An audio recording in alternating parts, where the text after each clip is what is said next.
ยเปล่าเปลี่ยวเดียวดายภายในใจบ่เคยลบเลือนชีวิตเก่าคนคอยเว้าจาแม้มีก็เพี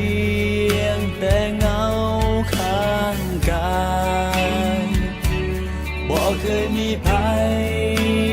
ผูกพันและแล้วพระองค์นำข่าวประเสริฐมาเติมแห่งใจ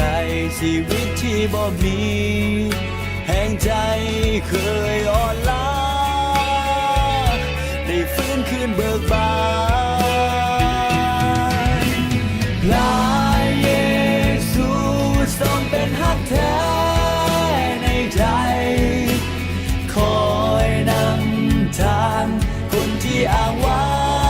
งเดียวดายเปิดใจให้พบฮักแท้มีจริงเปลี่ยนดวงใจให้มีความหมายพระ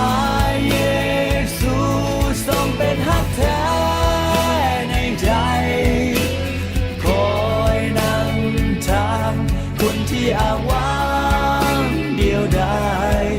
เปิดใจให้พบฮักแท้และความจริงเปลี่ยนดวงใจ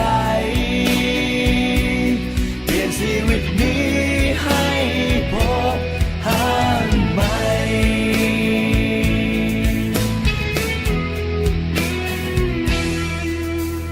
อยากโอบกอดพระองค์เขาอยู่ในใจจะพันธนาการพระองค์ด้วยกายและวิญญาณอยากจะขอบคุณที่มอบความอบอุ่นในใจที่มีมอบแด่พระองค์จากใจและแล้วพระองค์นำข่าวประเสริฐมาเติมแห่งใจชีวิตที่บ่มีแห่งใจเคยอ่อนล้าได้ฟื้นคืนเบิกบานพระเยซูทรงเป็นฮักแท้ในใจคอยนำทางคนที่อ้างว้างเดียวดายเปิดใจให้พบฮักแท้มีจริงเปลี่ยนดวงใจให้มีความหมายพระเยซูทรงเป็นฮักแท้ในใจคอยนำทางคนที่อ้างว้างเดียวดายเปิดใจให้พบฮักแท้และความจริงเปลี่ยนดวงใจเปลี่ยนชีวิตนี้ให้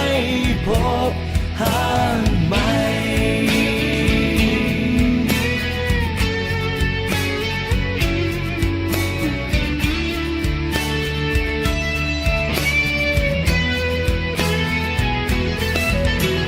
พระเยซูทรงเป็นฮักแท้ในใจคอยนำทางคนที่อ้างว้างเดียวดายเปิดใจให้พบฮักแท้มีจริงเปลี่ยนดวงใจให้มีความหมายพระเยซูทรงเป็นฮักแท้ในใจคอยนำทางคนที่อ้างว้างเดียวดายเปิดใจให้พบฮักแท้และความจริงเปลี่ยนดวงใจ